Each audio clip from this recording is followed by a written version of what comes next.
Este es mi tercer mensaje del mes con respecto a la mansedumbre. Y créanme que fue muy interesante tomar el reto y el desafío de conocer qué es la mansedumbre.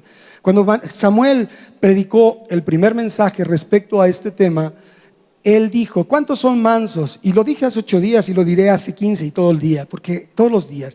Porque de verdad, cuando él dijo: a ver, levante su mano los mansos, yo la verdad no me atreví a levantarla, hermanos. Hice un breve pero muy concienzudo examen de mi persona. Yo dije: no soy manso.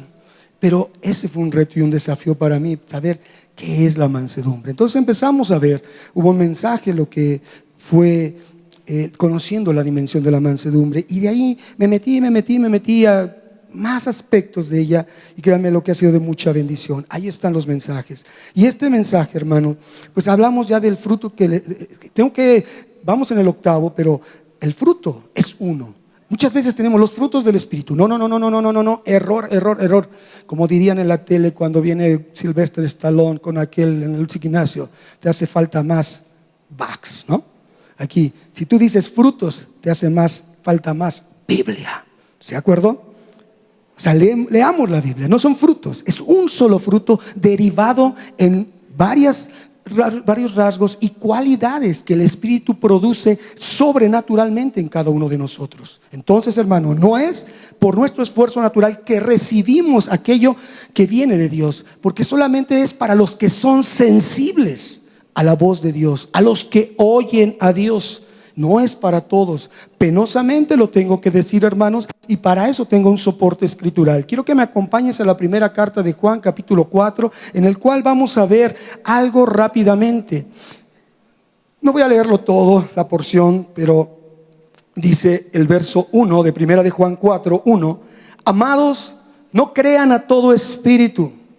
O sea, no le crean a todo el que se para aquí enfrente, hermanos, sino prueben los espíritus si son de Dios, porque muchos falsos profetas han salido por el mundo.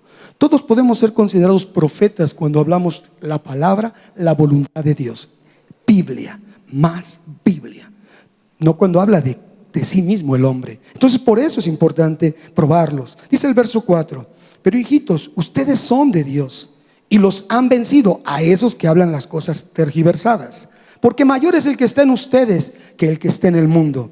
Ellos son del mundo porque hablan del mundo y el mundo los oye. Y nosotros somos de Dios. Y fíjate la experiencia que nos da Dios aquí. El que conoce a Dios nos oye. Es decir, el que no es de Dios no nos oye. Y aquí, hermanos, estamos escuchando.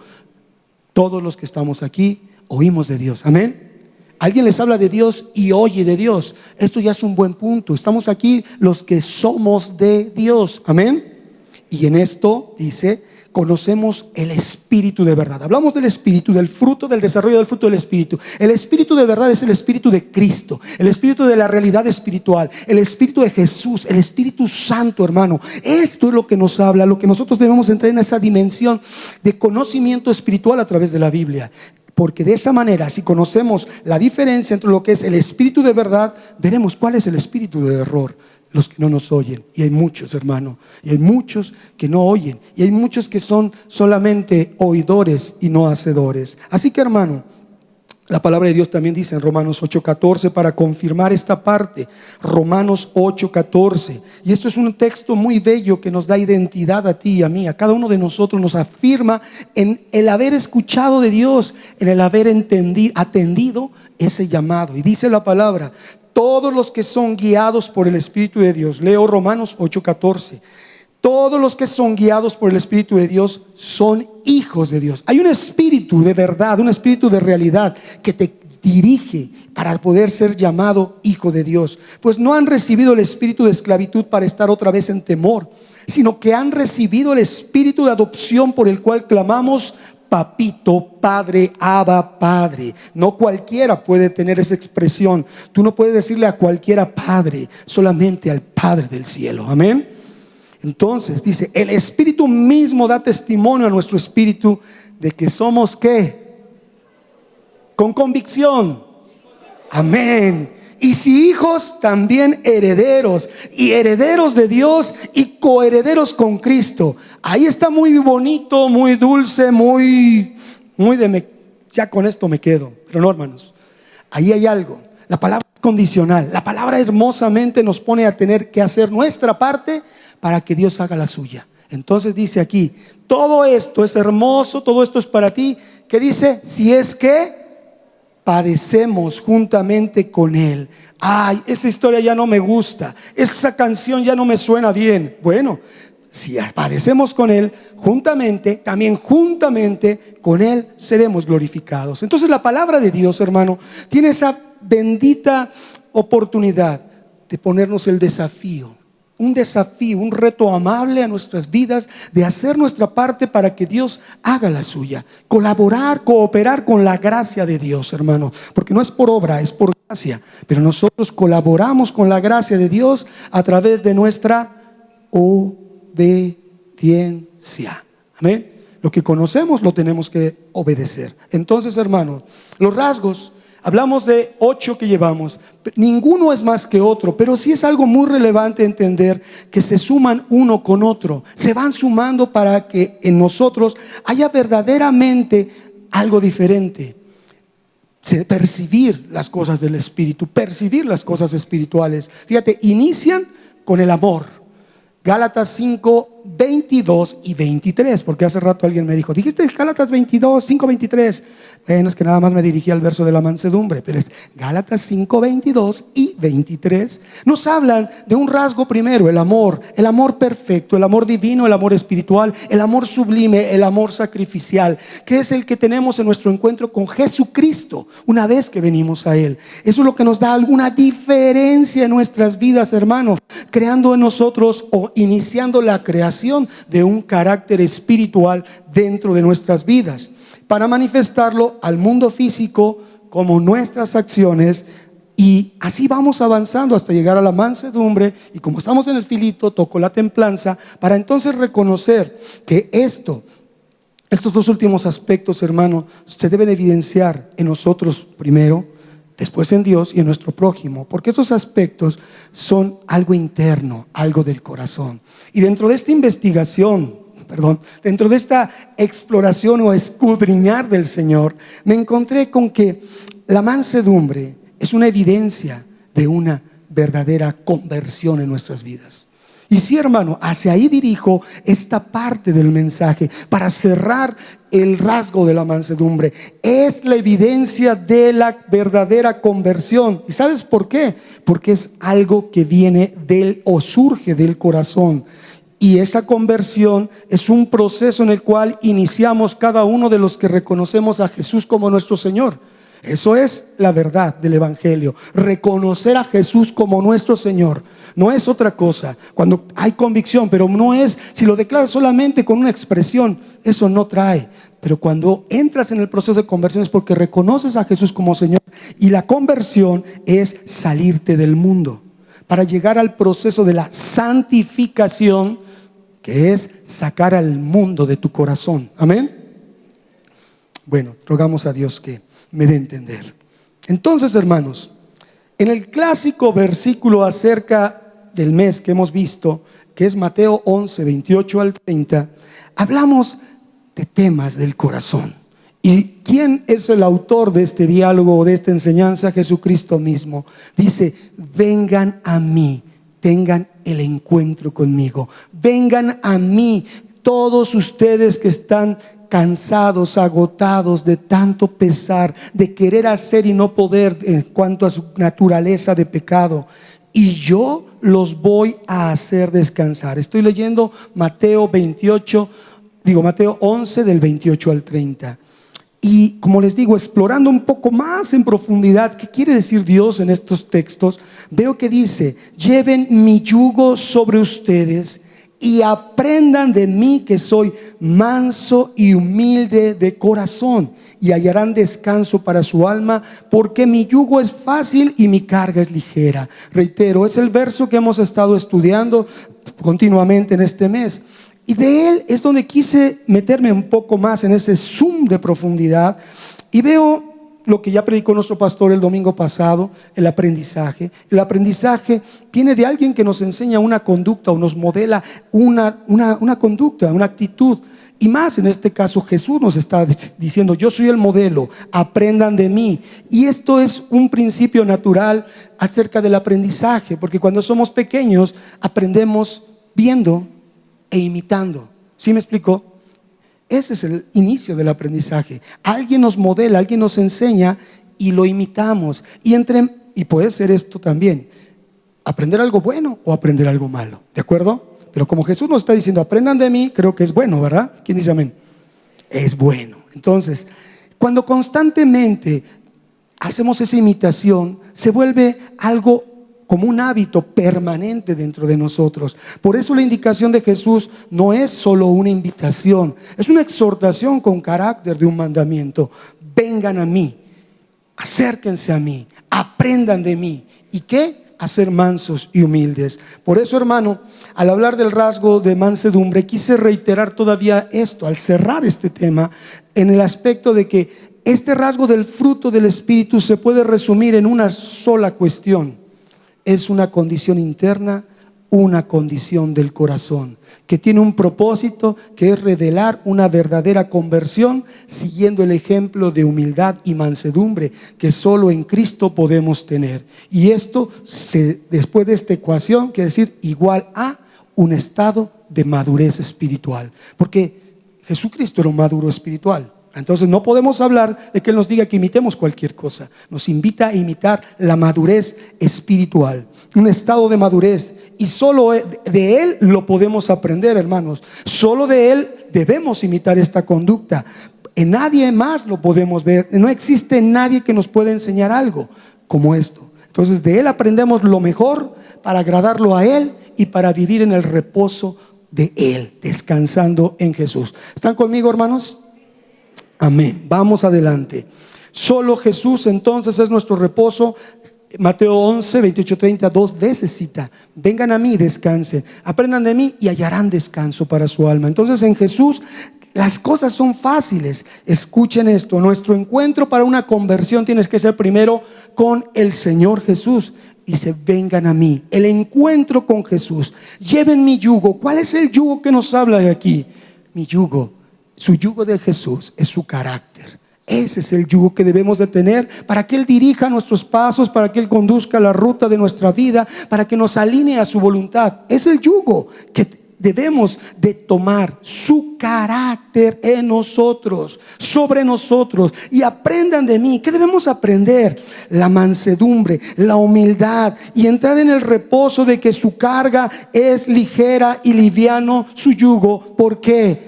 Porque si nosotros hacemos lo primero, lo segundo es obediencia. Obedecer a Jesús, haciendo lo primero, imitarlo a Él, aprender de Él y llevar a cabo su enseñanza al pie de la letra, nos da la facilidad de seguirle a Él, tomar su yugo, su carga ligera y liviana en obediencia. Amén. Por eso dice: fácil mi yugo, ligera mi carga. Obediencia. Pero para el que se complica siendo un desobediente, esto viene a ser un pesar más que una bendición.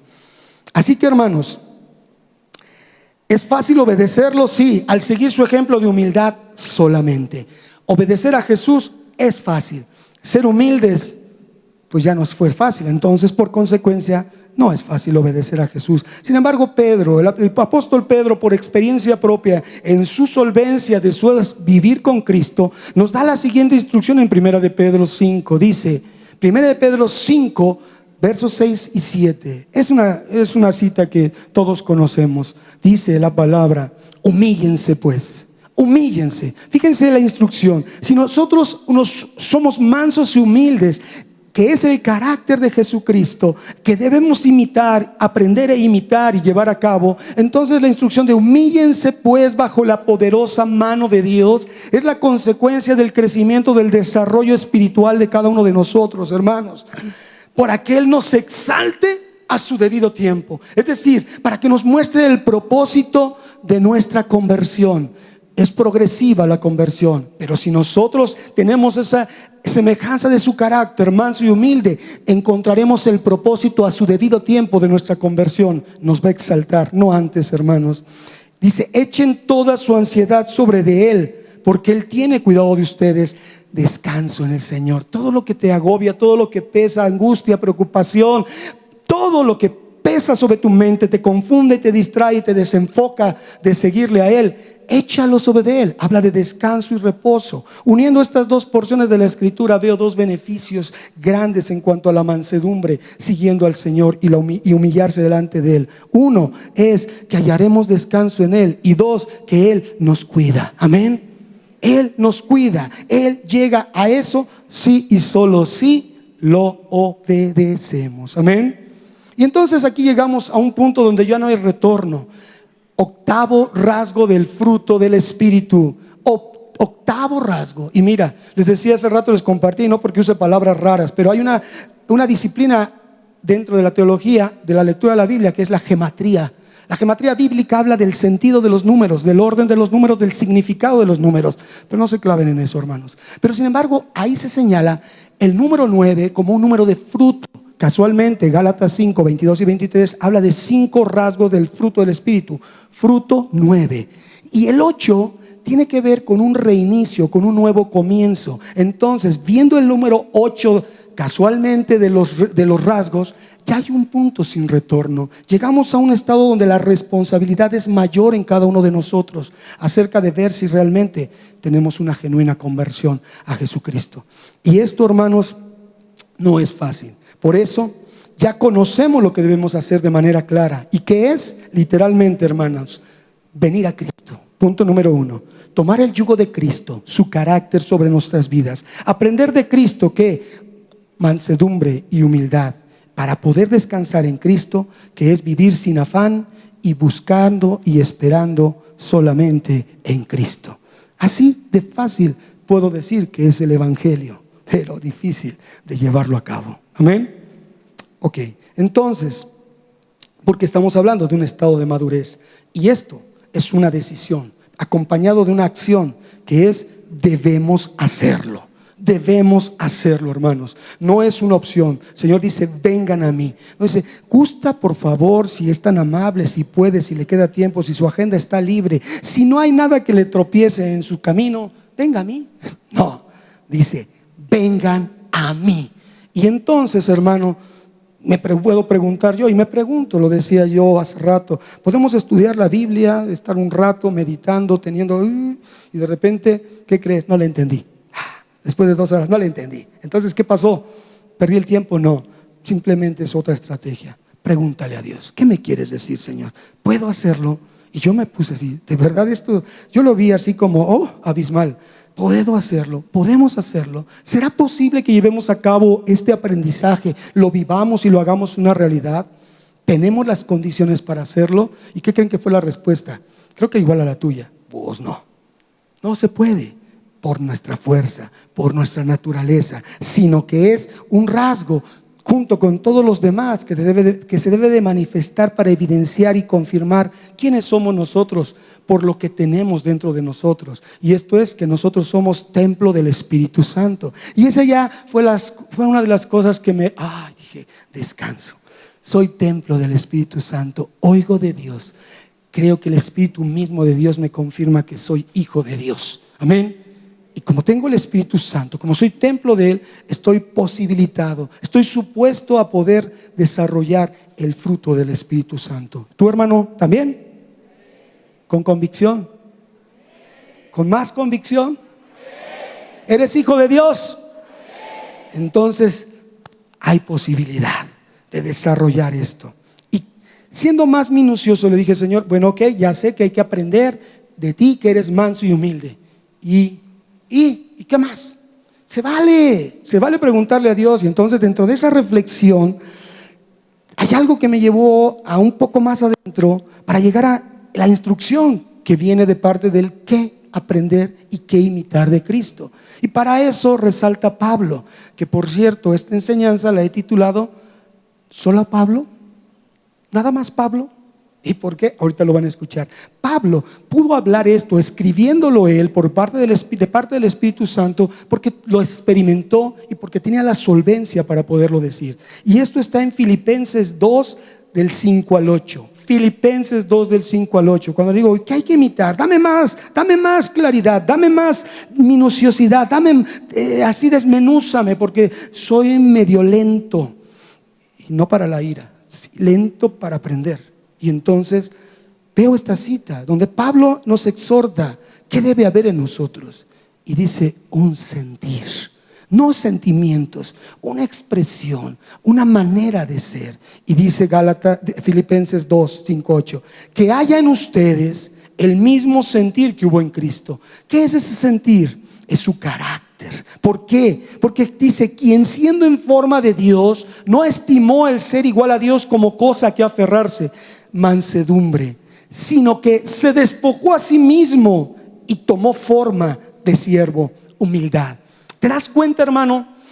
Aquí se está enlazando con mayor claridad qué es lo que debemos de imitar. Primero, tener un mismo sentir, buscar el carácter de Cristo que se refleja en que no se cree más que nadie, sino que tiene en mayor estima a los demás, que no mira debajo del ojo, hermano, ni se siente más porque tiene o porque es, sino como Jesús, que dijo, no estimó ser igual a Dios, sino que se despojó y tomó forma de siervo, tomó la principal acción de la mansedumbre y la humildad, servir, ministrar a otros, y se hizo semejante a los hombres, y estando en esa condición de hombre, fíjate, todavía se humilló a sí mismo como hombre. O sea, decir, no solo se humilló como Dios, sino se humilló como hombre. Se hizo obediente hasta la muerte, y muerte de cruz por ti y por mí, para poder clavar en la cruz tus pecados y los míos, para poder traer salvación, para poder darnos las buenas nuevas de que hay oportunidad en Él. Clavó el acta de decretos que estaba acusándote a ti y a mí. Fue el abogado intercesor, fue el abogado que tomó nuestro lugar, el que hizo todo posible para que tú y yo estuviéramos hoy aquí. Amén. Eso es todo, hermano. Con más convicción. Amén. ¿No te sientes gozoso de ser hijo de Dios? De que Él se haya subido a esa cruz en tu lugar, de que Él haya tomado tus culpas y las haya hecho parte de Él. Y no fue lo que sufrió en la cruz lo que a Él le dolía, fue el desprenderse del amor del Padre, que el Padre se alejara porque en Él hubo pecado. Eso fue lo que quería la copa que pasara de Él, alejarse del Padre. Entonces, hermano, hizo algo muy importante por ti y por mí. Y ese es el ejemplo que debemos aprender, imitar, seguir y obedecer. El sentir de Cristo, que es su carácter de humildad. Amén. Cuando yo veo esto, hermanos, de verdad, dije, gloria a Dios. Perdón, pero se me secó.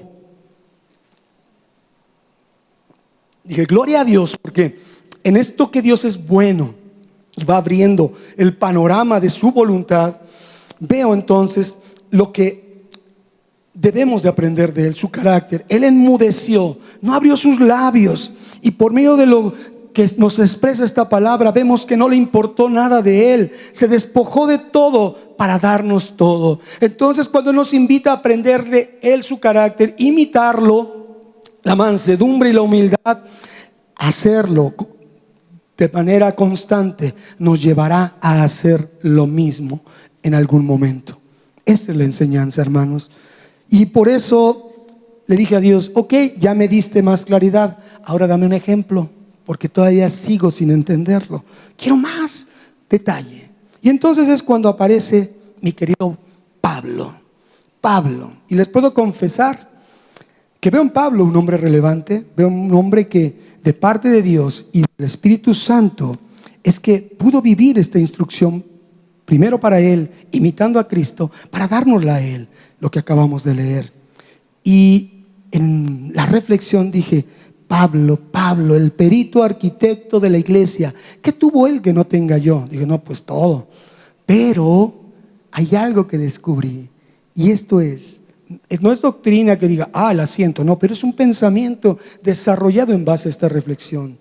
Pablo entendió que la clave para entregarse y llevar a cabo un testimonio de verdadera conversión a Jesús era imitarlo en todo. ¡Wow!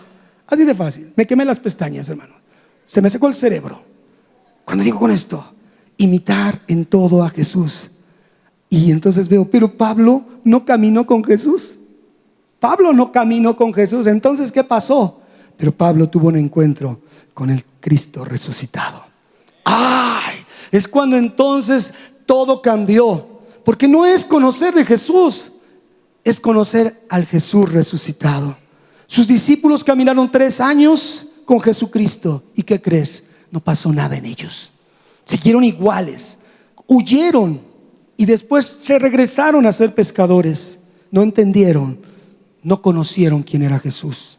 Pero cuando Jesús resucitó, todavía permaneció en un discipulado de 40, 50 días con ellos, donde sí te transformaron sus vidas, donde ellos fueron el despliegue de la manifestación, o mejor dicho, de la propagación del evangelio. Entonces, no basta que te hablen de Jesús, no basta que repitas una oración para decir ya. No, hermano, eso no es una conversión. Tu conversión es cuando tienes un encuentro con el resucitado y te impacta tu vida. Y ¿sabes qué? Yo soy un pecadorzote, hermano, porque veo YouTube y puse en un seguimiento de unas cosas que estaba viendo, hermanos, puse un video de los Hechos de los Apóstoles y nada que ver. Yo estaba distrayéndome, pero cuando llega una parte, he de confesarlo, no lo dije en los otros 2, pero me quedé dormido viendo esa película. Pero justo me despierto cuando veo la conversión de Pablo. Entonces, ese Pablo que iba respirando muerte y amenazas contra los discípulos, Hechos 9:1 dice ahí, bueno, él no dice ahí, en la película vi que en el camino a Damasco le apareció Jesús. Pablo, y lo tira, no del caballo, simplemente se cayó porque la luz lo deslumbró. ¿Quién eres, Señor? Dijo, Jesús al que tú persigues. No, fue impactante esa actuación. No, tú no, estás muerto, no es cierto. Rompió sus paradigmas, rompió todo lo que él sentía de lo que pasaba en su corazón, de su celo de Dios. No puede ser. Su conversión fue dolorosa. Fue el encuentro con el resucitado que impactó su vida. ¿Y sabes qué sucedió? Le cambió la visión, porque lo cegó de la visión humana para después dar una visión espiritual, cambiar su naturaleza, cambiar su forma de pensar, su sentir, su carácter. Entonces, hermano, esto para mí fue muy importante, entender que el encuentro con el resucitado es donde se inicia el proceso para que, como Pablo, podamos cedernos totalmente en humildad en nuestras vidas, para que él cumpla el propósito como lo cumplió en Pablo, de ser instrumento útil en sus manos, y también cada uno de nosotros. Así que, hermano, también entendí esto después de reflexionar. ¿Qué es lo que aprendió Pablo? Lo necesario a través de imitar a Cristo, y lo que aprendió fue para tener solvencia espiritual. ¿Y qué es la solvencia espiritual, hermano? No busques teología, no busques autores. La solvencia espiritual dice, imítenme a mí, en que soy manso y humilde de corazón. Cuando tú tienes verdadera solvencia espiritual, es que antes ya pasaste, porque estás calificado en mansedumbre y humildad. Y así ese Pablo, después de ser quien era, pudo decir, 1 Corintios 11:1, imítenme a mí en lo que yo imito a Cristo. Y más adelante su discípulo Timoteo le dijo en 2 Timoteo 4:6-8, he terminado la carrera. Fíjese nada más, porque él aprendió de Cristo, imitó a Cristo, obedeció a Cristo, y fue él un hombre manso y humilde. Al principio Pablo no era así. Pablo respiraba amenazas, pero fue transformado, aprendiendo de Jesús mismo para poderlo imitar. Y sabes, no lo imitó porque Jesús no dijo, aprendan de mí a hacer milagros. Él dijo, aprendan de mí a ser mansos y humildes. Lo imitó en ser manso y humilde, para ver entonces la realidad de lo que es una verdadera conversión, lo que es vivir en mansedumbre, reflejando el carácter de Cristo. Amén. Entonces, tremendas cosas sobre la mansedumbre, y un ejemplo claro y nítido acerca del proceso que Dios hace con hombres como este. 3 veces se habla de la conversión de Pablo en la Biblia: Hechos 9, Hechos 22 y Hechos 26. O sea, es relevante. Para sentar una doctrina bíblica tiene por lo menos que estar citada 3 veces, de acuerdo a la teología sistemática. Pero sabe, hermano, la escritura del Nuevo Testamento está llena muchos más de aspectos de la vida de Pablo que nos muestran que él tuvo que pasar por un proceso en todo momento, y fue para aprender e imitar mansedumbre y humildad de Cristo, pero de corazón.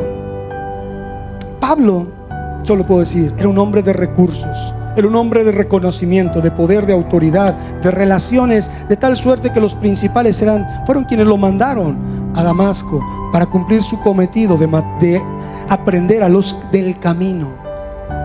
Pero cuando tuvo el encuentro con el resucitado, tuvo que reconocer quién era él, su naturaleza baja, y no importó lo que tuviera él como elementos en su vida, no importó nada de ello. Él se sometió a un proceso en mansedumbre y humildad de 14 años, aunque en ellos trató de predicar, pero 14 años de aprendizaje. Eso lo dice el libro de Gálatas.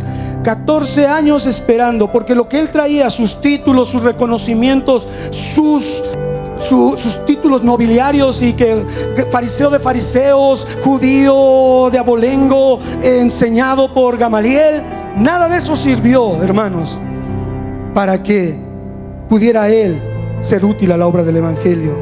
Pero en todo eso aprendió que todo eso era basura para él, y aprendió a despojarse de todo con el sentir de Cristo, que es la humildad y que es su carácter. Así que, hermanos, Pablo, a través de sus manos, hizo milagros. Aún tocaba paños y estos llegaban y sanaban gente, pero él nunca pudo sanarse de una enfermedad que tenía.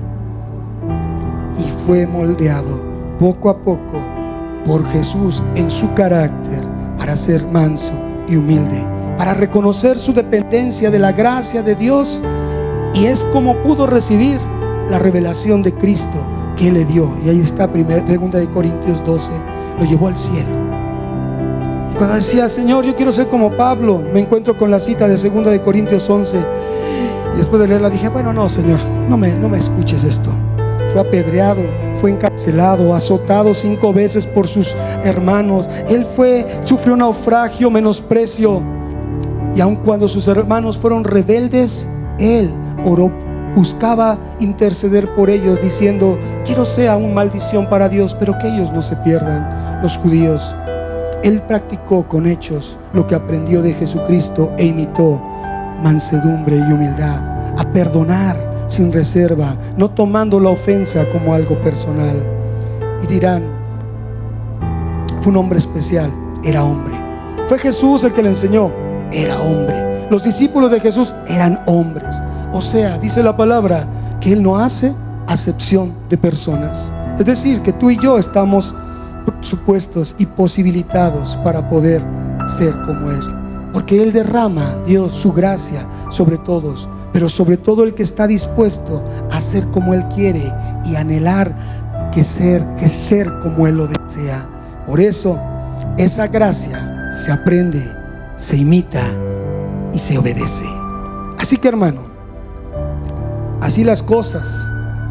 Llego al final para decirte que Pablo, en un ejemplo más específico, él mismo dice acerca de estos rasgos del fruto del Espíritu, los declara como atributos que representan una vestimenta. Colosenses 3:12 dice: vístanse, Colosenses 3:12, vístanse pues como escogidos de Dios. Dijimos que somos hijos de Dios, santos, dedicados, consagrados, únicos, exclusivos para Dios y amados, de entrañable misericordia, de benignidad, de humildad, de mansedumbre y de paciencia, rasgos del fruto del Espíritu que hemos conocido y que son una vestimenta para cualquiera de nosotros, pero que no es fácil de adquirir ni de portar, hermanos. Escucha lo que te digo: no es fácil de adquirir ni de portar, porque el mismo ejemplo de Pablo nos muestra ya en el final de sus días que Pablo declara que la forma de adquirirlo es a través de imitar lo que aprende de Cristo y además pagar el costo de seguir a Cristo. Así que, hermanos, esta vestimenta no se consigue en Liverpool ni en Palacio de Hierro, hermanos. No puedes ir a comprarla, se adquiere pagando un precio. Y ese precio, Pablo en el final de sus días, dictando una carta a Romanos, dice, capítulo 5, versos 1 al 5. Imagínate un Pablo ya anciano, un Pablo debilitado por todas las circunstancias de su vida, llegando a una reflexión final para que ésta fuera promovida. Tal vez él decía, mi voz ya no va a ser escuchada, pero lo que aquí está escrito lo van a escuchar generaciones por generaciones. Romanos 5. En consecuencia, ya que hemos sido justificados mediante la fe, tenemos paz con Dios por medio de nuestro Señor Jesucristo. También por medio de Él y mediante la fe tenemos acceso a esta gracia en la cual nos mantenemos firmes. Así que nos regocijamos en la esperanza de alcanzar la gloria de Dios. Y no solo en esto, sino también en nuestros sufrimientos. Mira lo que dijo Pablo: porque sabemos que el sufrimiento produce perseverancia, la perseverancia entereza de carácter, y la entereza de carácter esperanza. Y esta esperanza no nos defrauda, porque Dios ha derramado su amor en nuestro corazón por el Espíritu que nos ha dado. Él hablaba de el desarrollo total del fruto del Espíritu Santo en él, como la condición interna, la condición del corazón, que el único que está capacitado, habilitado para hacerlo es la llenura del Espíritu Santo, el Espíritu de Cristo, el Espíritu de verdad, el Espíritu de realidad en nosotros. Por eso ahora, hermanos, para concluir, la pregunta es: ¿se puede ser manso y humilde de corazón? ¿Se puede ser manso y humilde de corazón? Sí se puede, sí se puede, hermano. El que desea, el que está buscando los deseos de Dios, que sus deseos sean los nuestros, se puede. Porque entonces hemos aprendido que es para todos cultivar la mansedumbre. Es necesario que todos tengamos la evidencia de una verdadera conversión al tener un encuentro con el resucitado, para ser como Jesús, mansos y humildes de corazón. Pongámonos de pie, hermanos. Cierra tus ojos y entiende algo. La mansedumbre, junto con los demás rasgos, es la mejor evidencia de que el Espíritu Santo está morando en ti. Es la evidencia de que plenamente hay una acción de una profunda obra del Espíritu Santo en tu vida. Cierra tus ojos, hermano, levanta tus manos y reconoce algo. En ti y en mí estamos supuestos a llevar la semejanza de Cristo, porque Él nos la facilita al decirnos: vengan a mí, acérquense, tengan un encuentro conmigo, un verdadero encuentro. Lleven sobre ustedes mi carácter, mi yugo, para que no anden desbalagados, para que no anden en sus propias decisiones, porque hay caminos que al hombre parecen derechos, pero su fin es de perdición. Lleven mi yugo y aprendan de mí. Aprendan para que ese yugo lo puedan portar, que yo soy manso y humilde. Ese es el carácter de Jesús. Y entonces hallarán descanso para sus almas, porque mi yugo y mi carga, es decir, que ustedes ahora que conocen esto, lo puedan obedecer, porque obedecer bajo esta condición es ligero y es fácil. Padre, en esta hora te damos gracias. Gracias porque nos has hablado, completando un ciclo en el cual sabemos que la mansedumbre es algo interno, que está dentro del corazón, algo que se cultiva, pero a través de aprender, de mirar a ti, de acercarnos a ti, de aprender de ti, de imitar tu conducta, querer y anhelar tener tu carácter, que se forme para ser verdaderos hombres y verdaderas mujeres, que seamos testimonio de quién es el Dios que ha hecho las obras más maravillosas en nuestras vidas. Señor, Danos de ti, Padre. Gracias, Dios, por permitirnos forjar ese carácter en nuestras vidas.